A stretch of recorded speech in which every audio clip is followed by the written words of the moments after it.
Hello, everyone. This is Miss Roberts, and welcome to online learning. I'm going to get you guys started, and as your teacher described, each week you guys will be getting 2 new lessons, either from myself, Miss Tester, or Mr. Billmeyer. All right, so settle in, get your paper and pencil ready, and let's get started. All right, so I am going to be beginning us off with chapter 10.1, which, as you guys can see, is exponents. A lot of you guys are probably looking at this and saying to yourself, I know how to use exponents. I've done them before. Why are we learning this? All right, we're reintroducing this topic. We're going to get a little bit in more depth in 10.1 just to go over the basics. And as chapter 10 progresses, you guys are going to see us use exponents in a different way. All right, so we just want to make sure you guys understand those basics before getting into anything more complicated. Okay, so first things first, we're going to jump right in there. There are 2 vocab words I really want us to focus on, all right? And you guys can see actually in that first paragraph 3 vocab words that are highlighted. The first vocab word I really want us to look at is base, all right? As you guys can see, it says the base of a power is the common factor. And some of you might be looking at that as in, what does that mean? Well, in layman's terms, the base is that number that is being repeated. All right, so if you ever see a math problem and you see a number being multiplied over and over again, that's a long form of exponents. And that number being repeated over and over again is the base. All right, so I want to write that down. All right, the base is the number that is being repeated.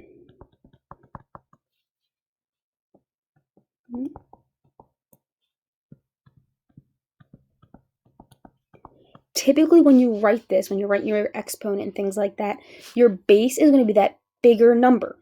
It's literally going to be bigger when you write it. It's not going to be the tiny one that you see in the corner. All right, so the base is the number that's being repeated over and over again. It's being multiplied to itself. That's the important part, multiplication. And that's going to be the base. The other vocab word I really want to bring your attention to is right here, exponent. And that's the word you guys have all heard before. You guys have all heard, seen. Okay, you're asking yourself, why are we learning this? Because I want to make sure you really, truly understand what an exponent is. And as you guys can see, it says the exponent of a power indicates the number of times the base is used as a factor. What does that mean? All that's saying is the exponent is the number of times the base is being multiplied. How many times is the base being repeated? All right, that's all it means. Right? The number of times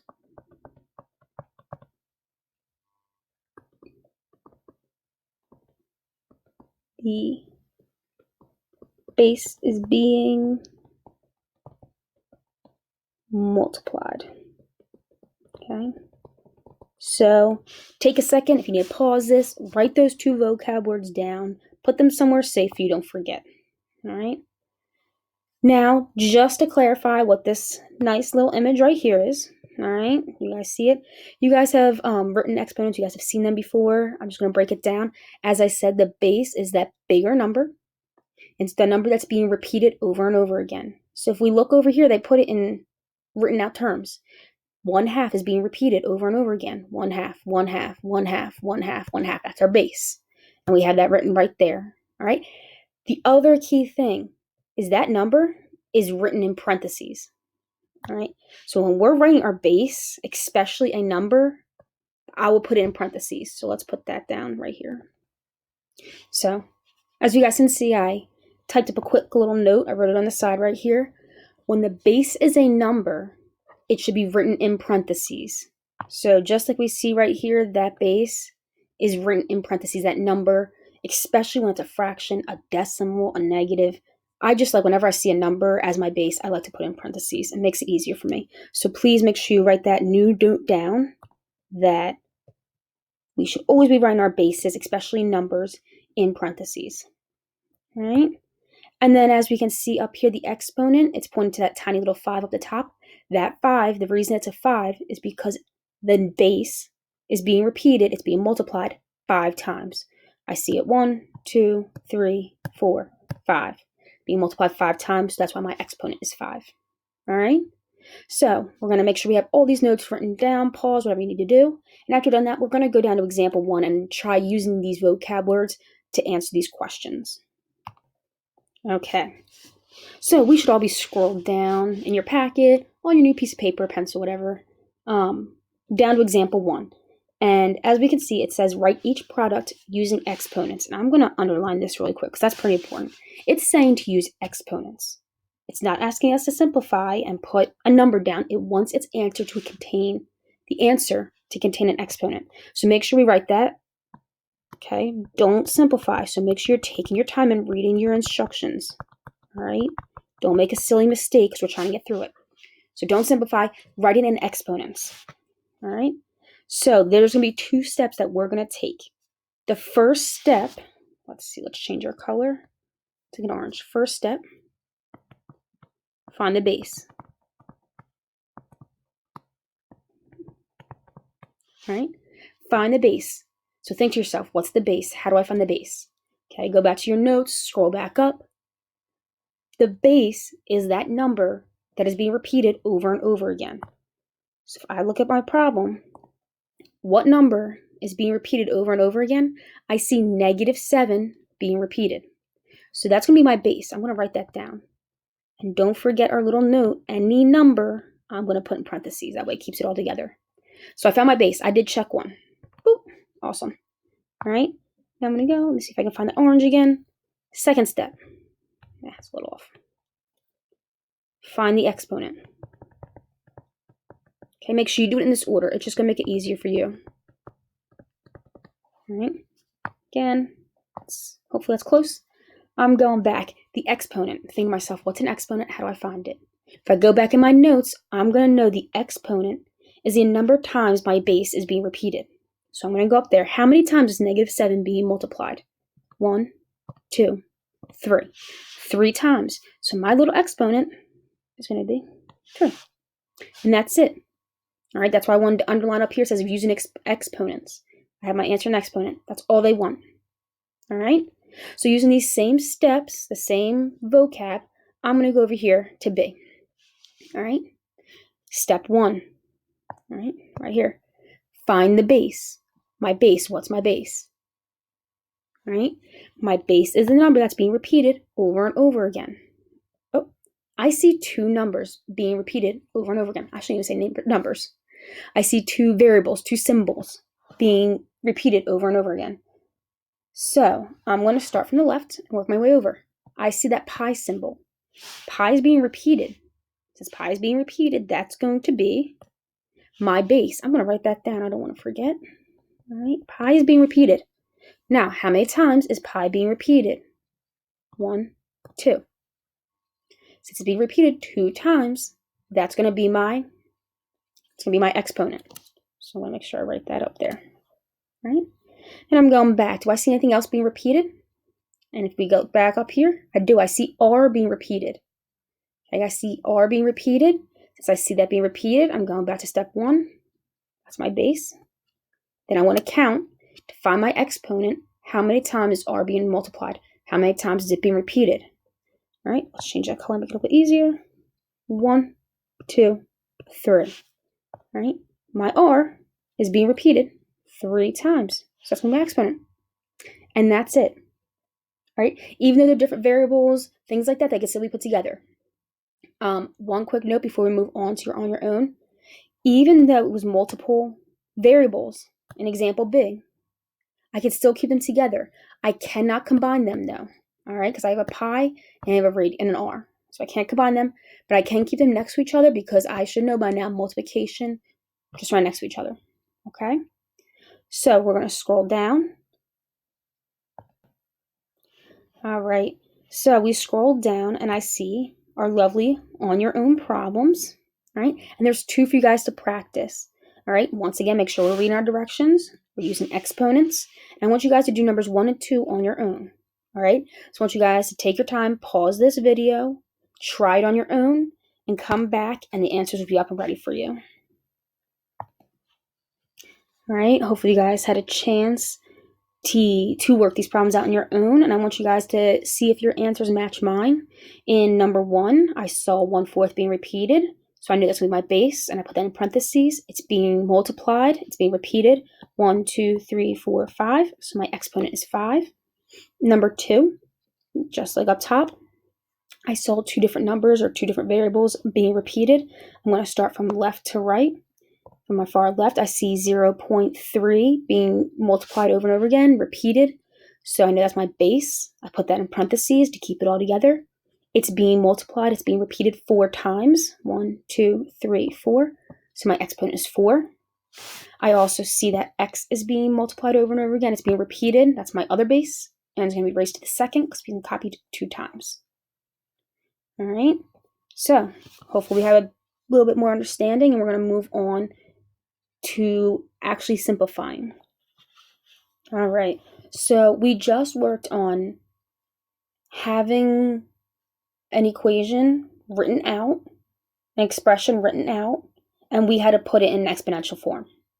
Well, now we're looking at expressions in exponential form, and we want to break it down. What is it asking? All right. And it really comes down to 2 examples.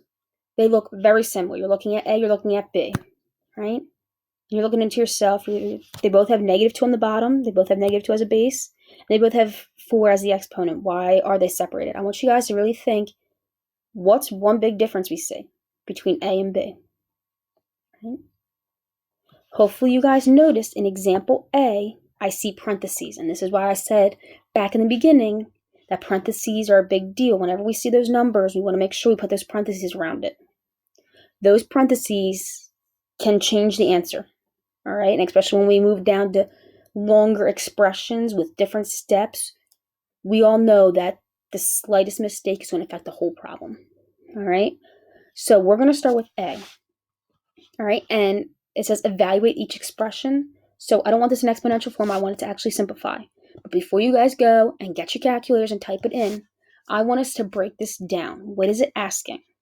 All right, so we're going to kind of work backwards. All right, so if we went back to the other page, we had 2 steps. Our first step was find the base. And the second step was find the exponent. Well, we're going to do something very similar. But like I said, we're going to work in reverse. So let's find that exponent. Okay?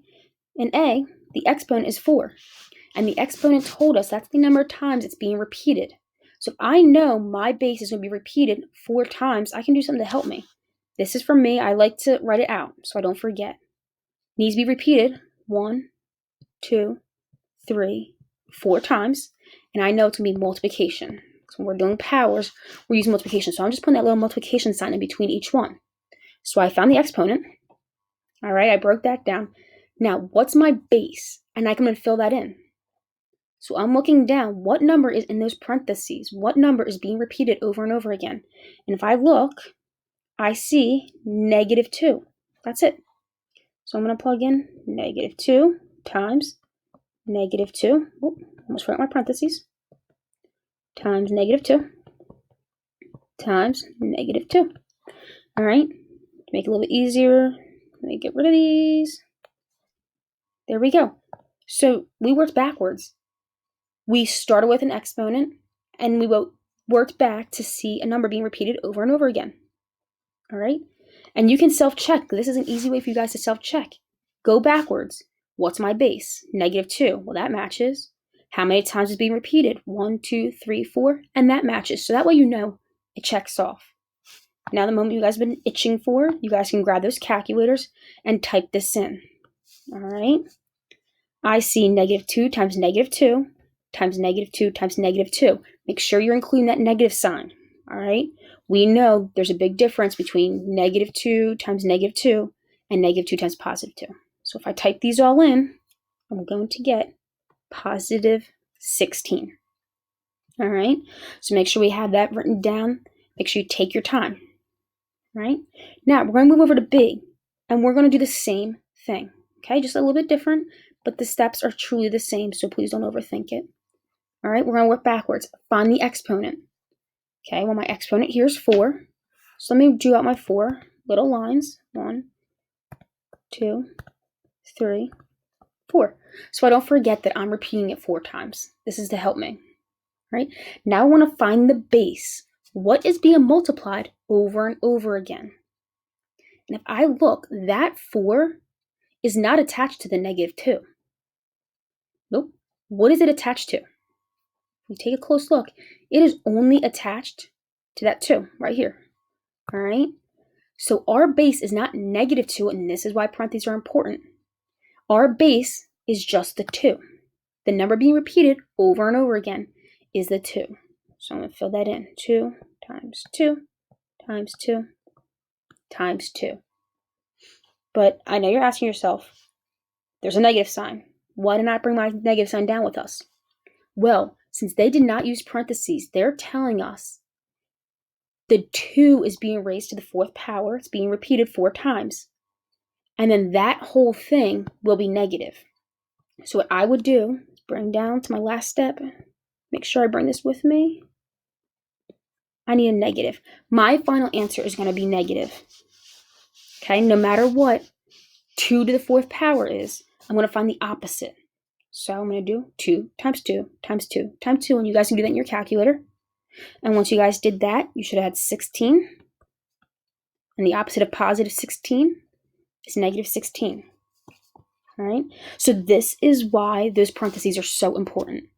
All right, right here between A and B, we can see that big difference between negative 2 to the 4th and the opposite of 2 to the 4th. All right, so make sure you guys, if you see parentheses, you use them. All right. So with these basics, and I understand you guys can use them in your calculator, but I want you to see how it makes a difference, how that one tiny mistype, miswrite affects the whole problem.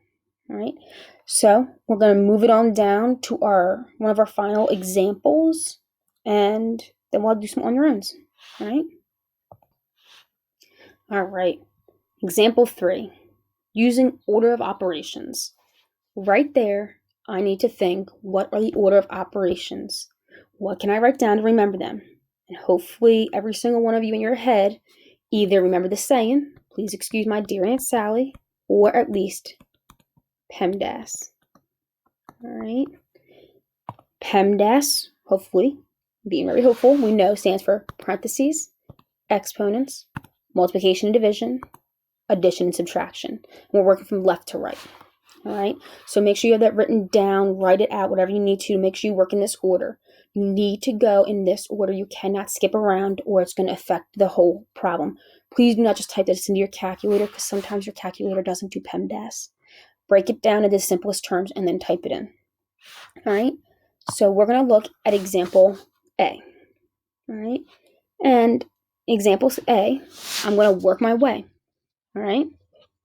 Do I see any parentheses? No, so we're not doing that. E, do I see any exponents? And I do right here. I want to break that down. You guys can do that in your calculator. Use your calculator. Bring everything down. I didn't touch the 3 yet. Didn't do the 2. I did not use that multiplication yet. But I can simplify my 3rd to the 4th power. All right, typing 3 into the 4th power, you should have gotten 81. Right? And I'm going back and I'm looking at PEMDAS, no more exponents. Is there any multiplication or division? Right here. 2 times 81. So I'm going to bring everything down. 3 plus, I'm going to bring that down with me. 2 times 81. And you can use your calculator. It's going to be 162. Any more multiplication or division? I don't see any more. I'm left with addition or subtraction, and I see 3 plus 162, which is 165.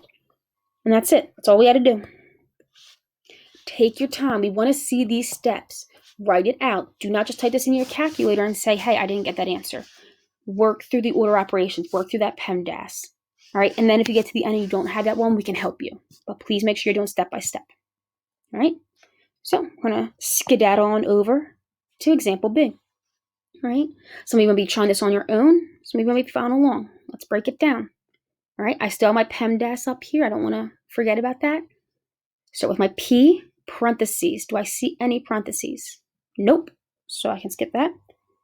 E for exponents. Do I see any exponents? And I do. I actually see 2. So I want to work on those. Let me simplify them. And I can use my calculator. 3 to the third power. If I type that into my calculator, it's going to give me 27 minus, because it is not in parentheses, it is not asking for negative 8 squared. All right, so we went back to example 2. All that 2 is saying is the 8. It is not attached to the negative 8. All right, so bring down that minus sign. Positive 8 to the second. Type that in. 64 divided by 2. So here's a prime example as to why those parentheses are a point important. All right, so let's see, erase that. All right, I did with my parentheses, my exponents. Now I'm on M and D. Is there any multiplication or division? I'm looking left to right. Right here, I do see division. So let me bring that down. It equals 27. Bring down my minus sign. 64 divided by 2 is going to give me 32. Okay, go back up. No parentheses, exponents. No more multiplication or division. Is there any addition or subtraction? I do see subtraction. I'm typing that into my calculator just as I see it. Do not flip these numbers. I know this is bigger, but type it in just like that. And if I type in 27 minus 32, I should get a negative number, negative 5. That's all we had to do. All right, I cannot stress when we see multiple steps, multiple operations happening, write this down, please. All right, whatever you need to do, write PEMDAS down step by step. Do not rush. Do not do multiple steps at once. All right. Again, as we're going through this, if you have any questions or anything is confusing to you, write it on the side. Shoot us an email, talking points, anything. We want to help walk this through, you guys. All right, so I went and scrolled down already, and I see 4 on your own problems. All right, so in just a second, I want you guys to pause this video and try all 4 of these problems on your own. Go back to the notes, back up the video, make sure you're trying these on your own, and then come back and check. However, before you guys pause, if you haven't already, I just want to remind us of some things. In number 5, all right, I see these 2 little lines. When I see 2 parallel lines like that around an expression, that's asking for, if anyone remembers, that'd be awesome, the absolute value. All right. Don't forget about that. That's like a 7th grade, maybe even a 6th grade term. The absolute value, right? Absolute value, depending on where it is saying whatever is inside, make it positive. All right, so make sure we don't forget that final step. Those are not parentheses. Those are some lines for absolute value. So make sure you guys make a note of that, whatever you need to do. All right, so pause the video, try these 4 problems on your own, and when you guys get back, the answers will be there. All right, so hopefully you guys try these 4 problems on your own and your answers match up. All right, number 3 and 4, that was practicing the difference with parentheses and without parentheses when you're dealing with a negative sign. So number 3, all it was saying was positive 5 raised to the 4th, all right? And then we're going to find the opposite. So that's why I kept it on the outside, just like this, to keep my sanity. I multiplied positive 5 to itself 4 times, then brought down that negative sign. All right, this in number 4 was trying to find the expression, simplify it. When you have negative 1/6, that whole thing in parentheses raised to the 3rd. So that's telling me negative 1/6 multiplied to itself 3 times, and I got negative 1 over 216. 5 and 6 was practicing that order of operations. So I wrote another note for me, PEMDAS, so I wouldn't forget, and I worked through it. Parentheses, exponents, multiplication and division, addition and subtraction. All right. Number 5 had that trick thrown onto it. Once you found the exponent, you did the division, you still have these 2 lines, which meant absolute value. So that means make anything inside of it positive. And I got negative 1. That positive is just positive 1. So that's how I got that. That's a nice little throwback. And then number 6, same thing, working through PEMDAS, parentheses, did my exponents, then did my multiplication, then I subtracted, and I got negative 7. All right, so if any of these stumped you or you're still a little confused, write a little note, pause your video, try rewatching it. We can, if it's still not making sense, write that note, reach out to us. We have plenty of examples for you guys to work through. All right, as you guys can see, I skipped on down to that last example, example 4, which is a lovely word problem, which I know we all love so much. So let me read through it, and we're just going to kind of go through this a little bit quicker, just because it's a little bit easier in person, but we want you guys to see it and see how we work through it. So in sphering, a person is secured inside a small, hollow sphere that is surrounded by a larger sphere. The space between the spheres is inflated with air. What is the volume of the inflated space? So they have a picture over here, and as you guys can see, there's a large ball, all right? That's the whole thing. And then within it is a smaller ball, and that's where the person hides. That little one in here is not inflated. So what they're asking is, right here, what is the volume of the inflated space? So they're asking for this right here, what's that? What's the volume of that? All right, in order to do that, we're going to need this formula up top, which I wrote down already. All right, in a different color.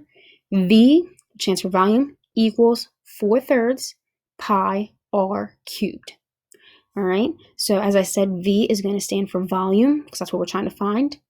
And R, okay, if we're dealing with circles, hopefully it clicked in, R is going to stand for radius. Now, big thing we need to remember, radius is only from the center to the edge. Okay, from the center to the edge. So if we had a circle, just going from here to here. Okay, I'm a math teacher, not an artist, so bear with me. All right, so we gotta make sure we keep that into account. And one other note I put down here, I put use 3.14 for pi. Okay, so don't use that pi button. There's also a fraction that some of you might remember, but use 3.14. That's what we want to do. This way all of our answers are the same. All right, so if we want to find just the volume of here, you're thinking, okay, hopefully some of you thought, okay, I can find the volume of both of these, but what do I do with it? Well, if we know the volume of this whole big circle, and then we also find the volume of the smaller circle, what operation can we do to find what's left, what's here? Because this inside one isn't inflated. So we want to find the difference. All right? I know you guys are scratching your eyes and saying, oh my gosh, we're almost over. But that difference, that should spark something. Think, what operation do we use when we hear the word difference? I'm going to write it down, and as I'm writing it, hopefully you guys get it. So we are going to find the volume of the large circle. Difference means subtract. We're going to find the difference that we're going to subtract the volume of a large and the volume of the small circle. All right, so this is like a 3-part problem. First thing, we have to find the volume of the large ball. Then we have to find the volume of the small one. And then we have to subtract it. And then we're going to get our final answer. Okay, so as always, I want us to work step by step, showing these, everything we're doing. So I'm going to work from left to right as I always have. Volume of the large.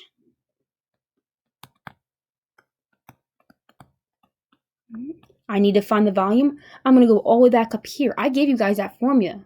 All right, so let me write that down. V equals 4/3 pi r cubed. All right, I'm going to write that down, and as I go, I'm going to fill in what I know. I do not know the volume yet, so I'm going to bring that down. I am given 4/3, so I can't change that. I see a number and a symbol next to each other. That means multiplication. And the reason I'm not bringing that pi symbol down is because I know what I can use for pi, and that is 3.14. So I'm going to plug that in. Once again, I'm doing multiplication, so I'm going to write that parenthesis. My r, my radius of this big one.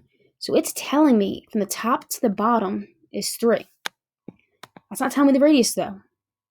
It's telling me the diameter. All right? So if I know d equals 3, I can find the radius by cutting in half and divide by 2. And 3 divided by 2 is going to give me 1.5 or 1.5, whichever one, you get the same answer. So I know my radius of the large, and I'm going to plug that in. 1.5 raised to the 3rd. All right? Now, this is looking like example 3. order of operations. All right, you guys don't have nightmares about it. Let's write it down again. PEMDAS. Right. Once we have that written down, bringing down my V still. I know I have different colors, sorry. And I'm going to deal with my exponents first. So I'm going to bring everything else down with me. And 1/5 to the third power is going to give me 3.375. So I don't have any more parentheses, no more exponents, multiplication or division. It is all multiplication. So I can type this all into my calculator. And I'm going to get V equals 14.13 meters cubed. All right. Now that's just my volume of the large. All right. I'm going to do the same thing. Volume of the small. All right. I'm going to go a little bit quicker through this one. All right. Volume of the small. Same formula. It doesn't change because it's another circle. It's another sphere. So I'm bringing down V equals 4/3 pi r cubed. I'm filling what I know. I don't know the volume. I'm given 4/3. I know pi is 3.14 times my radius. And right here, once again, it's giving me the diameter is 2. So I'm going to cut that, divide that by 2. My radius is going to equal 1. So I'm going to have 1 cubed. All right, I'm going back to my PEMDAS, my order of operations. There's no parentheses. There are exponents, so I want to do that. Bring down what I know. 4/3. Didn't deal with that yet. Didn't deal with that yet. 1 to the third power. If I type that in with my parentheses, I'm going to see it just gives me 1. That's all. All right, no more exponents. I'm left with multiplication or division. It's all multiplication, so I'm going to type that into my calculator. And I'm actually going to get a repeating decimal. So I'm just going to round it to the nearest hundredth, just because right here I was in the hundredth. So I'm going to do that same thing here. So I'm actually not going to get equals. Since it's not exact, since we're rounding, it's going to be estimate. So about 4.19 meters cubed. Oh my gosh, you're telling yourself, are we done yet? So close. All right. We found the volume of the large. We found the volume of the small. Now we're down to that last step, the difference. Now we just need to subtract. All right, I'm just going to get a different color, make it fun. So volume of the large, we got 14.13 minus volume of the small, right here, 4.19. Now, since in the volume of the small, we estimated, all right, we rounded, we didn't get an exact, we want to keep that there. It's about, all right, and we type this in, all right, so one step, 14.13 minus 4.19 is about 9.94 meters cubed. And that's going to be our final answer, all right, so all that work just for that. Yeah. So the volume of that inflated space of that space right here is about 9.94 meters cubed. And with that, we have done our intro to exponents. All right. Now, before you say goodbye to me for today's lesson, all right, make sure there's a lot of information. You took your notes, you took your time, rewatch this video as many times as you need, write down questions, all right? Try all these on your own by yourself, things like that. And if you have any questions, send us an email, all right? But before I leave you, there's one more thing I want to show you guys. All right, so this is the last thing I wanted to go over. So first things first, make sure you ask any questions, all right? You can write an email, talking points, whatever you need to do. Secondly, rewatch the video, only if you need to. There's a lot of information, a lot coming at you. Watch as many times as you need. It's going to be there for the rest of the year, okay? Now, these next 2, 3, and 4, super, super important. Please don't forget, complete that 10.1 video assessment. All right, it's going to be posted on the Google Classroom. It's only 5 questions. Use your notes, use the video, use whatever you can to answer it. Take your time. Please don't rush. All right, we want to see you guys get at least an 80 on that. All right, once you're done that, and really quick, I would do this sooner rather than later. The information's fresh in your brain, might be a little bit easier. All right. In addition to this, you are also going to complete the iExcel skill. All right, it's going to be posted again in your Google Classroom. There's one that's going to be mandatory with at least an 80%. All right, take your time. If you get it wrong, it's going to tell you what you need to work on. So read over that explanation. All right, and if you have any questions, I cannot stress it, please reach out to us. All right, once you feel confident in 10.1, you guys can move over to 10.2. And just remember, all this is going to be due by this Friday, April 20th. All right, most importantly, have fun. I'll see you guys next time. Yay!